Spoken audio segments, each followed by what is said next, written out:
Mister ভিখারি, তুমি এখানে কি করছো? তুমি জানো তো আমার গুরুত্বপূর্ণ ইনভেস্টররা এখানে আসছেন। আমি তাদের স্বাগত জানাতে এসেছি।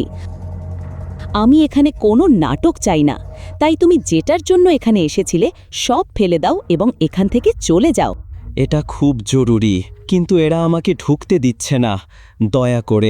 দয়া করে আমাকে সাহায্য করো। তুমি এত সাহস কোথা থেকে পেলে? আমাকে ছোঁয়ার কথা কল্পনাও করো না। তোমাকে আমেরিকা যেতে হবে? আমেরিকার বানান বলো একবার। তুমি কি আদৌ আমেরিকার বানান জানো? কে সেই বোকা যে তোমার জন্য আমেরিকার টিকিট বুক করেছে? শিভাম, যে একজন সাধারণ ছেলে এবং রাস্তার ধারে খাবার বিক্রি করে, তার সঙ্গে আমেরিকার কি সম্পর্ক? অফিসে যাও। আমি ইনভেস্টরদের নিয়ে অফিসে যাচ্ছি। ওদের জন্য সকালের খাবারটা রেডি করে রেখো। কোনো ঝামেলা করার আগে একবার ভাবো, না হলে দেশ ছাড়ার তো প্রশ্নই ওঠে না।